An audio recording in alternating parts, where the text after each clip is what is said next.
ইনকিলাব ইনকিলাব ইনকিলাব ইনকিলাব ক্ষমতা না জনতা,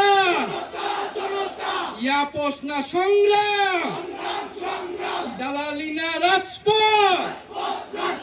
ক্ষমতা না জনতা, ইয়াপস না সংগ্রাম, দালালি না রাজপথ। বিসমিল্লাহির রহমানির রহিম। উপস্থিত সংগ্রামী ছাত্র জনতা, উপস্থিত জুলাই গণ অভ্যুত্থানের শহীদ পরিবারের সদস্যবৃন্দ এবং উপস্থিত বিভিন্ন রাজনৈতিক দলের নেতৃবৃন্দ, সবাইকে সংগ্রামী সালাম এবং শুভেচ্ছা। আজকে এক ঐতিহাসিক মুহূর্তে আমরা অবস্থান করছি এখানে, এবং আজকে এই অবস্থান থেকে আমরা আমাদের যে নতুন রাজনৈতিক দল জাতীয় নাগরিক পার্টির ঘোষণা করেছি। প্রিয় বন্ধুগণ, আজকের এই মঞ্চে দাঁড়িয়ে আমরা কেবল সামনের কথা বলতে চাই।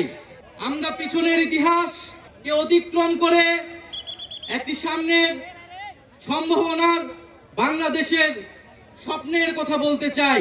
সেই স্বপ্নের বাস্তবায়নের লক্ষ্যেই আজকে আমরা এখানে উপস্থিত হয়েছি। জুলাই গণ অভ্যুত্থানে ছাত্র জনতার মধ্য থেকে স্লোগান উঠেছিল, তুমি কে আমি কে, বিকল্প বিকল্প। আজকে সেই বিকল্পের জায়গা থেকে নতুন রাজনৈতিক দলের আত্মপ্রকাশ ঘটেছে। আমরা মনে করি বাংলাদেশে যে বিভাজনের রাজনীতি তৈরি করে বাংলাদেশের জনগণকে দুর্বল করে রেখে রাষ্ট্রকে দুর্বল করে রাখার যে ষড়যন্ত্র তৈরি হয়েছিল, সেই ষড়যন্ত্র আমরা জুলাই গণ অভ্যুত্থানে সকলের ঐক্যের মাধ্যমে ভেঙে দিয়েছি।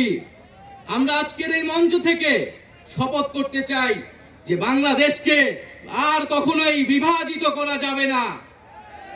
বাংলাদেশে ভারতপন্থী পাকিস্তানপন্থী কোনো রাজনৈতিক ঠাঁই হবে না। আমরা বাংলাদেশকে সামনে রেখে, বাংলাদেশের জনগণের স্বার্থকে সামনে রেখে সকলে ঐক্যবদ্ধভাবে রাজনীতি এবং রাষ্ট্র বিনির্মাণ করব। আজকের এই যে নতুন রাজনৈতিক দল জাতীয় নাগরিক পার্টির আত্মপ্রকাশ উপলক্ষে আমাদের যে আনুষ্ঠানিক বক্তব্য, যে সূচনা বক্তব্য, সেই বক্তব্য আমি লিখিত বক্তব্য আমি আপনাদের সামনে পাঠ করছি। জুলাই 2024 ছাত্র জনতার গণঅভ্যুত্থানের প্রেক্ষাপটে বৈষম্য বিরোধী ছাত্র আন্দোলনের নেতৃত্বে এবং জাতীয় নাগরিক কমিটির উদ্যোগে আমরা বাংলাদেশের ছাত্র জনতা এই মর্মে ঘোষণা করছি যে আমরা হাজার বছরের ঐতিহাসিক পরিক্রমায় বঙ্গীয় বদ্বীপের জনগোষ্ঠী হিসেবে এক সমৃদ্ধ স্বকীয় সংস্কৃতি নিয়ে দাঁড়িয়ে আছি। প্রায় 200 বছরের ব্রিটিশ ঔপনিবেশিক শাসনের বিরুদ্ধে দীর্ঘ লড়াইয়ের পর 1947 সালে পাকিস্তান রাষ্ট্রের পতন ঘটে।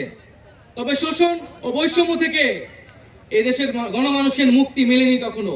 ফলে দীর্ঘ 23 বছরের সংগ্রামের ধারাবাহিকতায় 1971 সালে মহান মুক্তিযুদ্ধের মাধ্যমে লাখো শহীদের রক্তের বিনিময়ে স্বাধীন বাংলাদেশ রাষ্ট্রের জন্ম হয়। কিন্তু স্বাধীনতার পর দীর্ঘ সময় ধরে বাংলাদেশের জনগণকে বারবার গণতন্ত্রের জন্য লড়াই করতে হয়েছে। 1990 সালে ছাত্র জনতার বুকের তাজা রক্ত দিয়ে সামরিক স্বৈরাচারকে হটিয়েছে। তথাপি স্বাধীনতার 5 দশক পেরিয়েও আমরা গণতন্ত্র, সাম্য, মানবিক মর্যাদা ও সামাজিক ন্যায় বিচার নিশ্চিত করে এমন একটি রাজনৈতিক বন্দোবস্ত তৈরি করতে পারিনি। বরং বিগত 15 বছর দেশে একটি নিষ্ঠুর ফ্যাসিবাদী শাসন ব্যবস্থা কায়েম হয়েছিল, যেখানে রাষ্ট্রীয় প্রতিষ্ঠানগুলোকে ক্ষমতাসীন দলের স্বার্থে বেপরোয়া ব্যবহার করে গণতন্ত্রকে ধ্বংস করা হয়েছে। বিরোধী মতের কণ্ঠরোধ, গুম, বিচার বহির্ভূত হত্যাকাণ্ড, সর্বগ্রাসী দুর্নীতি ও অর্থ পাচারকে একটি রাষ্ট্রীয় সংস্কৃতিতে পরিণত করা হয়েছিল। জুলাই 2024-এ ছাত্র জনতা বিপুল আত্মত্যাগের মাধ্যমে এক অভূতপূর্ব গণ অভ্যুত্থানের মধ্য দিয়ে দীর্ঘ 1.5 দশক ধরে জেঁকে বসা ফ্যাসিবাদী সরকারের পতন ঘটিয়েছে। কিন্তু আমাদেরকে স্মরণ রাখতে হবে, হাজারো শহীদদের আত্মত্যাগের বিনিময়ে অর্জিত এই নতুন স্বাধীনতা কেবল একটি সরকার পতন করে আরেকটি সরকার বসানোর জন্যই ঘটেনি।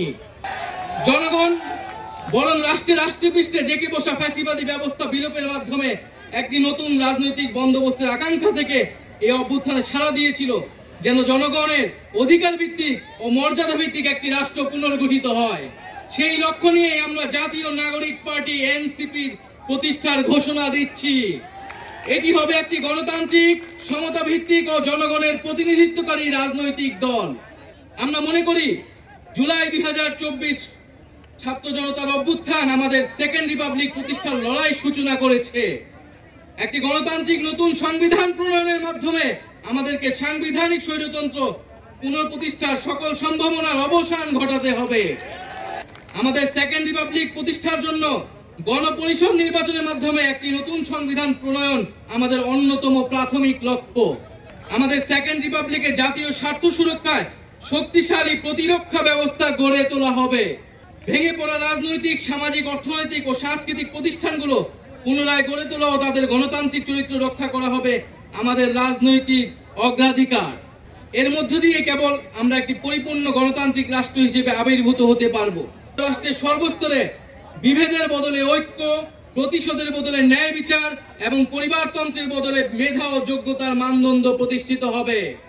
আমাদের রাজনীতিতে দুর্নীতি ও স্বজনপ্রীতির কোনো স্থান হবে না।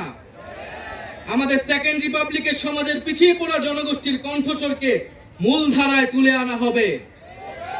আমাদের রিপাবলিকের সাধারণ মানুষ, একমাত্র সাধারণ মানুষই হবে ক্ষমতার সর্বময় উৎস। তাদের সকল ধরনের গণতান্ত্রিক ও মৌলিক অধিকারের শক্তিশালী সুরক্ষাই হবে আমাদের রাজনীতির মূল মন্ত্র।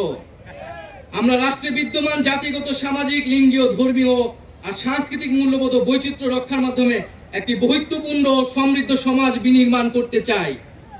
আমাদের রিপাবলিক সকল নাগরিককে দারিদ্র্য, বৈষম্য, ক্ষমতার অপব্যবহার থেকে শক্তিশালী সুরক্ষা প্রদান করবে।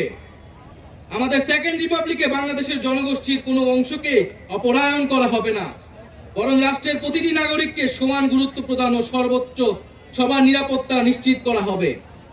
অর্থনীতিতে আমরা কৃষি, সেবা, উৎপাদন খাতে যথাযথ সমন্বয়ের মাধ্যমে এমন একটি জাতীয় অর্থনীতি গড়ে তুলতে চাই যেটি হবে স্বনির্ভর, আয় বৈষম্যহীন ও প্রাণ প্রকৃতি পরিবেশের প্রতি সংবেদনশীল।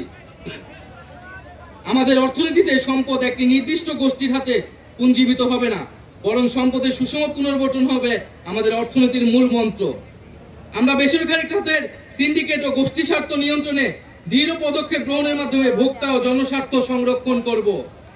অর্থনৈতিক অগ্রগতির মাধ্যমে এই অঞ্চলের একটি শক্তিশালী রাষ্ট্র হিসেবে মাথা উঁচু করে দাঁড়াতে আমরা আঞ্চলিক সহযোগিতা ও আন্তর্জাতিক অংশীদারিত্ব নিশ্চিত করব এবং বিজ্ঞান ও প্রযুক্তি খাতে জোর দিয়ে উদ্ভাবনী সংস্কৃতি গড়ে তোলার মাধ্যমে একটি টেকসই আধুনিক অর্থনীতি গড়ে তুলব। পরিশেষে আমরা একটি ন্যায্যতা ও সমতা ভিত্তিক সমাজ প্রতিষ্ঠায় আমাদের সংকল্প আবারও পুনর্ব্যক্ত করতে চাই। আমরা দৃঢ়ভাবে বিশ্বাস করি জুলাই 2024 গণ অভ্যুত্থান কেবল একটি ফ্যাসিবাদী শাসনের বিরুদ্ধেই বিজয় নয়, এটি আমাদের ভবিষ্যৎ নির্মাণেরও শপথ। চলুন আমরা একসঙ্গে হাতে হাত রেখে এমন একটি বাংলাদেশ গড়ে তুলি যেখানে প্রতিটি নাগরিকের কণ্ঠস্বর প্রতিনিধিত্ব হবে, যেখানে ন্যায় প্রতিষ্ঠা, মানুষের অধিকারের সংগ্রামী হবে রাজনীতির অন্যতম লক্ষ্য, যেখানে সাম্য ও মানবিক মর্যাদা হবে রাষ্ট্রের ভিত্তি। এখনই সময় নতুন স্বপ্ন দেখার, নতুন পথ চলার এবং একটি নতুন বাংলাদেশ গড়ার। এই নতুন বাংলাদেশ গড়ায় আমরা সবাই প্রত্যেকে যার যার অবস্থান থেকে শপথ করি, ঐক্যবদ্ধ হই এবং আমাদের কাঙ্ক্ষিত সেকেন্ড রিপাবলিক প্রতিষ্ঠার লড়াইয়ে দৃঢ় চিত্তে এগিয়ে যাই। আমাদের দেশ, আমাদের অধিকার, আমাদের ভবিষ্যৎ, আমাদের সেকেন্ড রিপাবলিক অধরা কোনো স্বপ্ন নয়, এটি আমাদের আজকের দিনের সামনের বাংলাদেশের প্রতিজ্ঞা। আমরা কি সবাই প্রতিজ্ঞা করছি আমরা সেকেন্ড রিপাবলিক করব?